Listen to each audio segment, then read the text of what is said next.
what's up? It's Tony Campos from Static X, and you're listening to Conversations with Vin and Sori. I'm Vin. I'm Sori. And I'm Ryan from American Grim. Grim. I like American Grim. That's a cool name. Yeah, it is. It is. What? Who came up with the name of the band? I did. Okay, so give me the background for that. What is that? What's going on there? So basically, we had a little bit of time before we got signed to the label to come up with a name, and we were sitting around and we just wanted something that we thought we could stick with for our whole career. Mm-hmm. The drummer being my brother. And, oh, really? Yeah, the drummer's my brother, and then we grew up with our guitar player, Mike. We were all in Hillsborough, New Jersey, local bands growing up. We all played together in high school.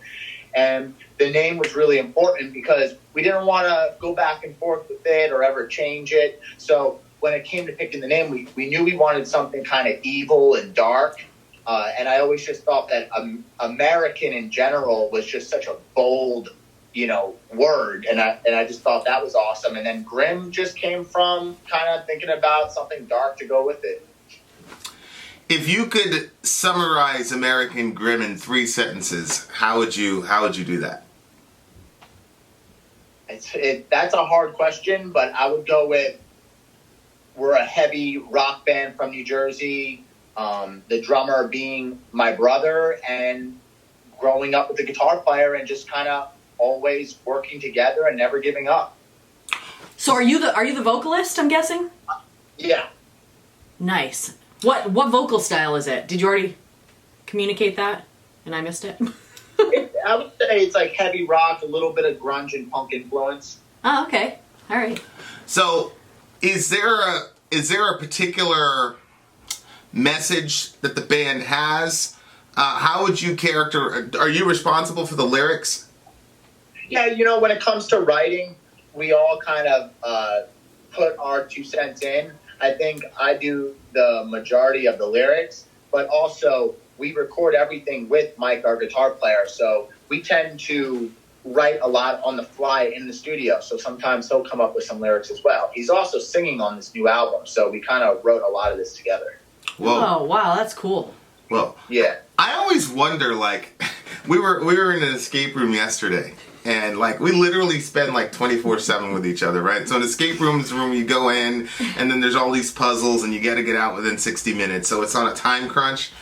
And yeah. So I'll have an idea, and she'll have an idea. So yesterday there was this conflict, and it's pretty crazy because there's cameras everywhere. People can see you arguing. Yeah. So when you guys are writing in the studio, how do you guys manage those conflicts? Yeah. Or are there any conflicts? Is it just completely peaceful? Or do you how not does write that in the go? studio? Do you guys, other bands will kind of separate and then they kind of bring their stuff together? What do you... Yeah. So the first thing is that we all do own recording software. So we all, when we came to writing the album, we all took time out to kind of get ideas going on our own.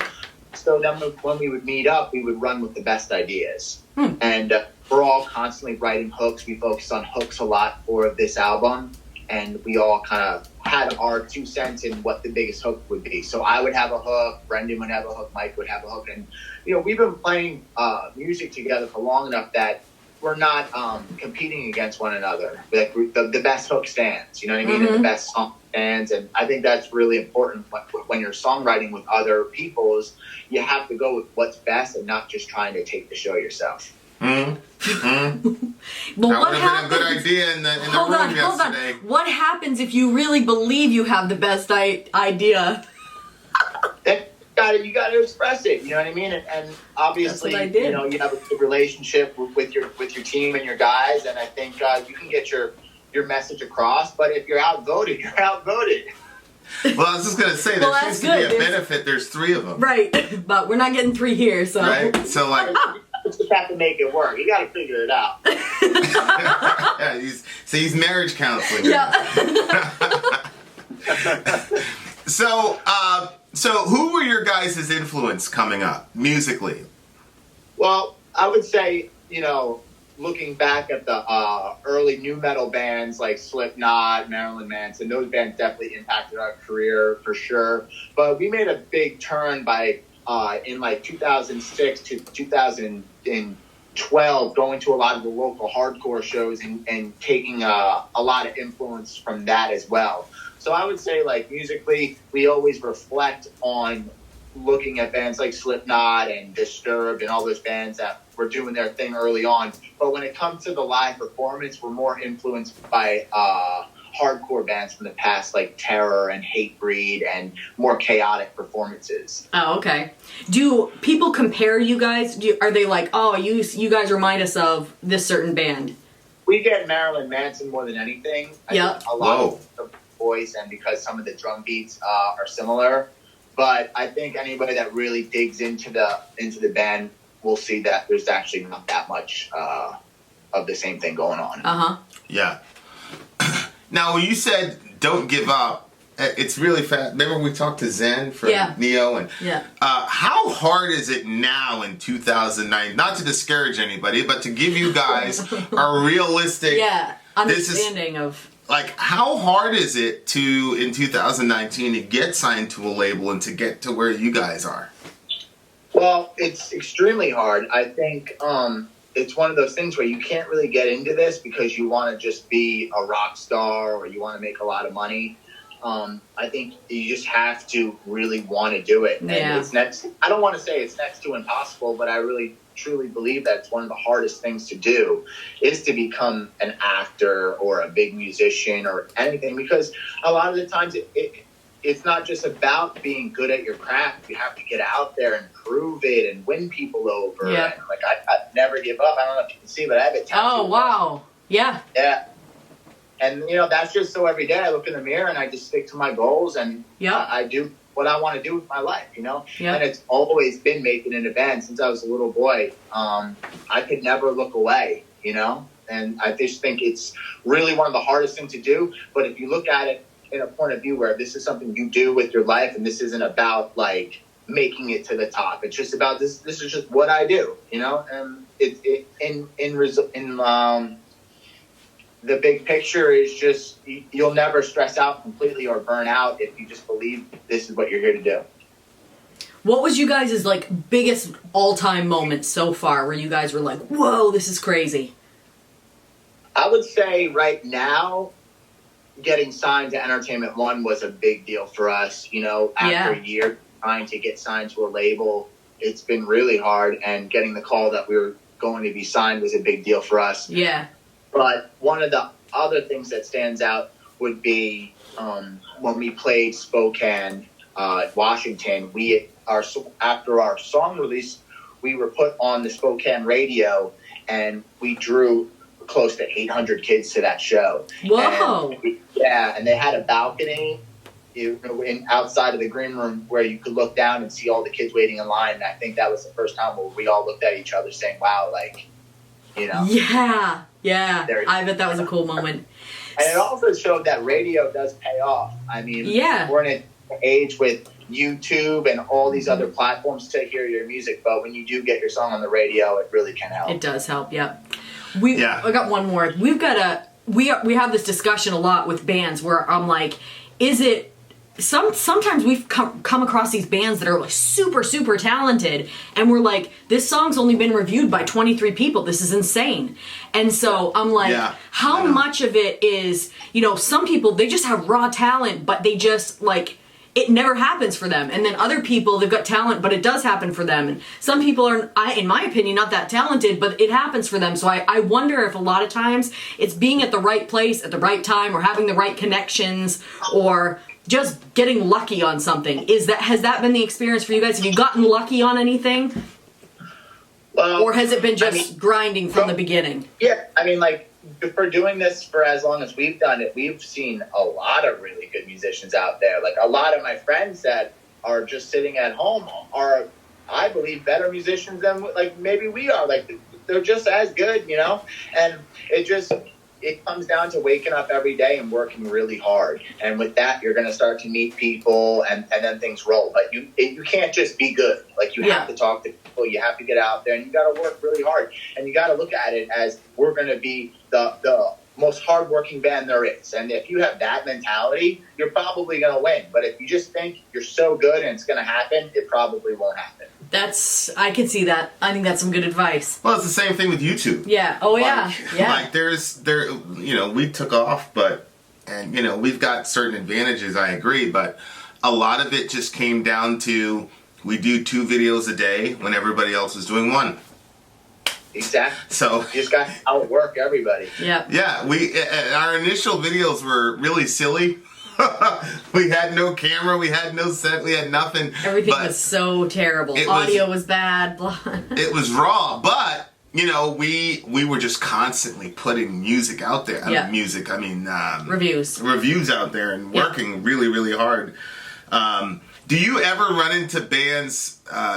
You might have to be a little bit political here, but do you run into any? Because I think the music scene is kind of small in the sense that if you're local, you got a bunch of local bands. Everybody kind of eventually knows anybody. Was there any jealousy that you had with bands where people started feeling salty at you guys because you got signed and you're on the radio and you're playing shows with 1,000 kids, and YouTubers are going after you? Yeah, I know what you're saying. It's one of those things where that's just a natural human response, and you just have to accept it. We're surrounded by a lot of local musicians, and they all want the same thing, and I understand their frustration, because when we didn't have a record deal and people around us were getting one, of course it made us crazy too. So my advice to anybody that has made it and they're wondering why the local people are not supporting it or whatever it is, it's because they want the same thing, and you just kind of have to have it in your heart to just let it slide, and and that's what it is. That's never going to go away. Yeah, the jealousy. Yeah. It will never go away. Okay, so when did you guys finish your most recent record? So we finished our new album that's coming out on Entertainment One, Ultra Black. We finished it about maybe 2 to 3 months ago, and we turned it into a label, and they just put it on the release for November 1st. So it was an album that took us a long time to make. Our first album, Freak Show, came out in 2017, and we toured the country for about 1.5 years to almost 2 years, and then we just went, I would say probably about 1.5 years, and then we just went in the studio and wrote as many songs as we could, and then we turned it in to the label, and then it got onto Octane, and that's kind of where we're at right now. Who made contact with the record label, or does the record label reach out to you and say, hey, we want to sign you guys? How does that work? So we actually have a very unique story. Basically, our previous local band was sponsoring cage fighters with our music. So basically what we were doing is we were just making music for mixed martial arts. So we were making these like hyped up songs about fighting and about never giving up and getting after it. And we had all these fighters walking out to our songs. And in the meantime, I was competing in Brazilian Jiu-Jitsu and submission matches, and I met a lot of cage fighters through it. And then it led to a couple of UFC fighters walking out to our songs and wearing our merchandise and whatnot. And then what happened was we caught the attention of a guy that does licensing for like NBC Sports, and he had a huge company, did all the music. It was called Rocktacon worldwide. And they did all the music licensing and a lot of different stuff for combat sports. And basically Rocktacon gave us a chance and started working with the band. And from there we met Entertainment One, and now we're here. That's all she wrote. I'm looking at I'm not cheating because we're going to do a review of your song right after we do this interview. But I'm looking at the comments. First of all, you released Nightmare 4 September 2019. You're pretty close to 1 million views already. That's pretty... Yeah, we're closing in. Wow. That's pretty crazy, you know? Yeah, that is. And a lot of the comment section are, I heard this on Octane. So what's Octane? What are they talking about? Okay, so Octane is it's the hard rock station on Sirius XM. Okay. Yeah, so anybody that gets satellite radio, Octane is one of the stations. Okay. So basically, Octane premiered the song. Wow. Okay. Whoa. Yeah, okay. So a lot of views. So anybody that tunes into Octane, we were on there like pretty solid for about 3 weeks. Whoa. So that's a really interesting path, right? Like, so you're doing the BJJ stuff. You know, you've got some MMA and all that. I remember one time, one of the songs that Korn did on their 6th record, it's called Let's Do This Now. They were doing that as an intro for the blonde dude from California, the one that used to get beat up all the time by the Iceman. You know who I'm talking about?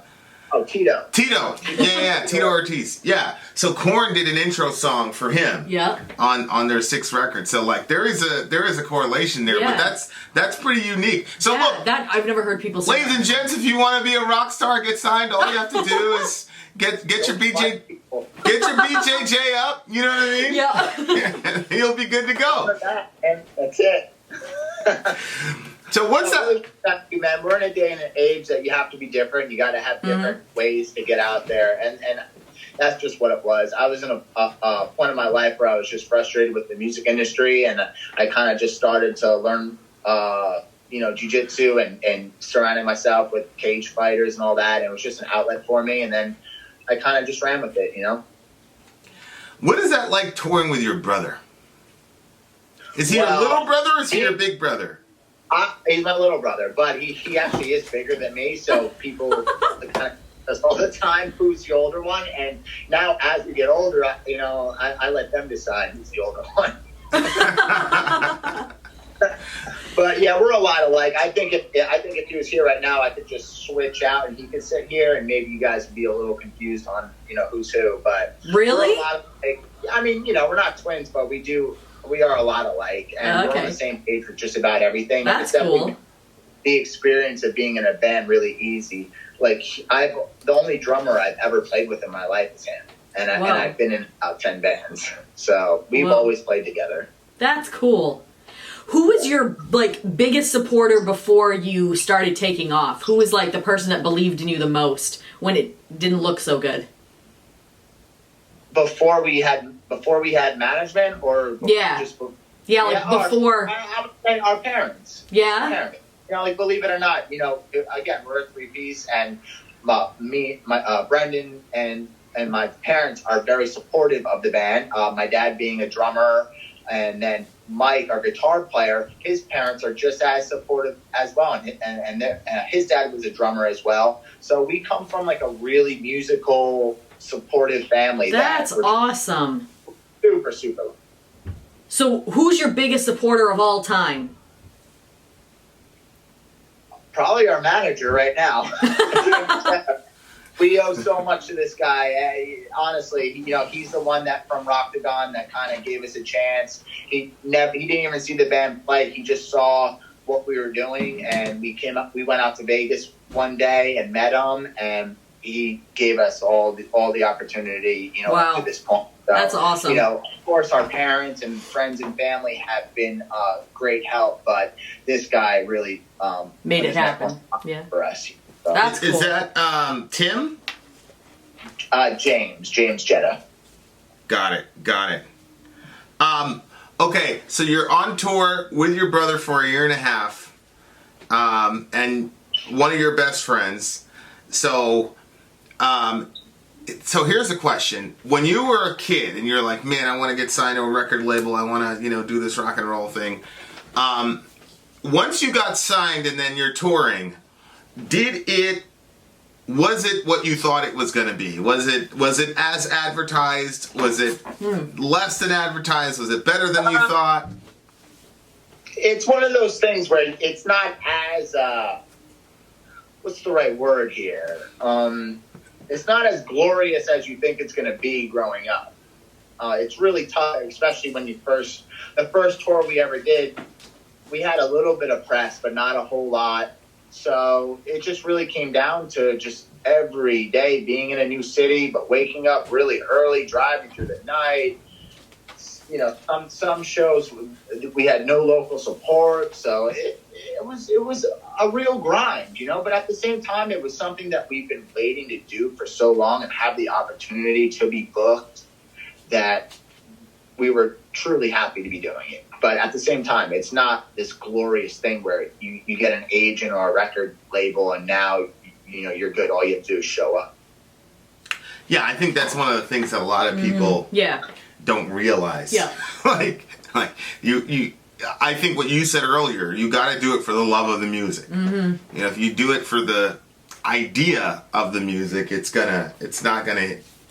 you're not gonna have that drive to continue. Nope. You're gonna end up really mad. Speaking of that, what has been the hardest moment for you, just as a musician? Like, I know you got Never Give Up tatted there, but it's there for a reason, right? Because giving up is very, very easy in certain circumstances. So, what was the hardest moment for you personally where you were like, I don't know? In regards to being on tour or what? The whole music, you know, being married to the music industry, the whole shebang. I think in a day and age where, you know, CDs aren't really selling and the way you make money has to change. So when it comes to selling music and getting people to go to all these platforms like Spotify and all that has been the most challenging thing, you know? Like, we'd be at our merch table selling CDs, and some people are kind of just buying the CD because they feel like they want to support the band, but the cars that are coming out right now, they don't even have a CD player. Right. So I think as an artist, we're all trying to figure out, you know, the best way to make money and sell our music. It's still even possible. So that's the biggest challenge. Wow. That is so amazing. I didn't think about that. The new cars, and the same thing happened with the tape deck. Yeah. Right? Like, oh, you have a tape deck. You're probably not old enough to remember a tape deck in a car. And then it was like, no, we got the modern car with the CD. And now it's like, why? Yeah. You know, all the CDs, all your music's on your phone, and you just. Yep. That's such a good point. Definitely one of the harder things to do right now, being an artist, is just sell your music. What is who's been your favorite band to tour with? Mushroomhead. Okay, you guys toured with Mushroomhead. Yeah. Wow. Mushroomhead. You know, like, the thing is that it's been great to do like your own headline runs and whatnot, but going on tour with bigger bands and bands that have been doing it for a really long time, it just makes you better. It made our production better. It made everything that we do when it comes to being a touring act just better. I bet. We took ideas from being on the road with those guys. Yeah, so being a Slipknot fan growing up as a kid, and then you're touring with Mushroomhead, you know, there's kind of some Biggie, Tupac. What was that? I'm sure they were great guys, but what was that like just to you as a fan? Because I get the idea that you're still a fan of metal, even though you're one of them now. Yeah, of course. Well, to be completely honest, I actually wasn't as familiar with Mushroomhead's music like the way I was with Slipknot, just because they both came out of the same thing, but Slipknot really kind of took the cake when it comes to metal in general. But being on tour with Mushroomhead, it was just like you get an inside look on how bigger productions happen, and that's basically it. Like, you can't compare. It's hard to compare Slipknot to anybody because they're really doing their own thing. But just Mushroomhead in general was just a great tour, and it just showed us the inside look on how bigger bands do their production. Yeah, we were just at a Slipknot show, and you're right. Like, they're doing their own thing, and they're spending a lot of money on their production. Yep. Are any of you guys married with kids or anything? No. No? Oh, so that makes that... I always like to know, how does that work? Married, kids, touring, and all that stuff. So, okay. You guys don't have that complication yet. Good night. One day. So all three of you guys are single? No, we all have girlfriends, and they're all super supportive. And oh, that's good. I don't think that I would be a very supportive girlfriend in that situation. You would be well, you would have to. Do they tour with you guys? Yeah, sometimes. My brother met his girlfriend while we were on the road. We played on the first tour ever. We were in Portland, Oregon, and she was working at the show, and we couldn't get Brendan away from this girl. Like, Bren, we're leaving, man. And we finally pulled him away, and we stayed in touch with the girl, and now they both live in New Jersey together. Wow, that's cute. Yeah, Mike has a girlfriend that he just grew up with, and then my girlfriend I met from doing Brazilian Jiu-Jitsu together. And yeah, so we grew up, we met each other fighting, and then she also went to Princeton. She's a chemical engineer at Princeton, so she's I would say a genius to me, Huh? And now she's a lead singer of a band called Salem Mansion. So if you guys have a chance, check out Salem Mansion. She's the lead vocals of that band. What Mansions? With what I do. And if you check out the new Nightmare video, you can see she plays the lead role in it as well. Oh, that's so cute. Okay, so Salem Mansion? Yeah, Mansions. I am writing that down right now. Who knows? We might be talking to her next month. I know, right? A completely different interview. I bet we'll have to be talking about the molecular structure of the dihydrochloric acid of, that's as far as my brain. You guys have some homework to do if you're going to bring her on, I was going to say, she's a Princeton graduate, and then she decided she's going to be in the metal band. Yeah. That's just crazy. Really smart girl, Wow. That's insane. That's awesome. Unbelievable. Well, we homeschool our kids, so so we know a little bit too. We'll have to have the answer key up when we're talking to her. Yeah. So, do you ever just wake up and be like, whoa, man, I've got the life. I've got a girlfriend from Princeton. She loves fighting and metal like me. She helps us do an awesome video. She helps us do an awesome video. My brother's in my band. My friend's in my band. Do you ever just wake up and just be like, man, I got the life here? Dude, every day. Aww. Every day, man. It's good to be alive, that's it. It's good to be alive, and you just got to cherish every day and do what you want to do with your life, and eventually it all comes together, because 5 years ago, 10 years ago, it wasn't like this. It's just, I just stuck with how I thought things were going to play out in my head. And eventually, if you stay on the track of believing in yourself, it will start to come together. So, what we found out, we've been doing this for a year, and we've had the really crazy opportunity to be able to talk to so many bands. Mm-hmm. But we always see a pattern. There's one guy that's kind of the brains, kind of knows the business side more than everybody else a little bit. Is there a person like that in your guys' band? Oh, absolutely. But see, the thing about this band is that we do everything in-house. So we all, out of the three of us, we all bring some value to the table. Mike Morello being our producer, amazing producer. This kid knows gear as well as anybody. It's so great to have somebody in the band that can record and basically write and do everything. And then for me, I actually direct all the music videos and shoot them. So if you guys see some of the videos, and if I'm not on camera, it's probably because Brendan or Mike or someone else is holding the camera. So wow. Yeah, so we do everything ourselves. So this project is a mastermind of all of us put together, and after years of doing it together and just giving each other a chance. When it comes to recording, there was never let's go to another studio. It was nope, Mike's doing the album. All right, we need a music video. All right, Ryan, you're doing the music video, and then Brendan just helps all around, with ideas. He's great writing hooks. Wow.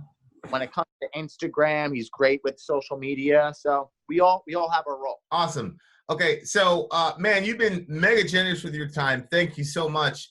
Right after this, I've been looking at your video as you've been talking. Mm-hmm. You did a very, very good job I know, with directing. yeah. Well, that's kind of like the give and the take of the modern world, right? Because like 20 years ago, You couldn't have done that. you didn't have bands directing their own videos, producing their own records, especially like a young band that's not as established. You know, like the professionals would have to do that. But now, because of technology and things like that, you can have somebody in the band that produces and somebody. Did you take any classes in videography? No, I've just been shooting cage fights for a long time, and I learned how to work the camera through videotaping cage fights, and then I just started shooting my own music videos. Wow. Yeah, but this video looks like I know, legitimately professional. Because like we have bands that that are not as established or whatever. Well, and like the videos are like, it looks like they did the video themselves, and it's no disrespect to that. It's great, but it doesn't look like.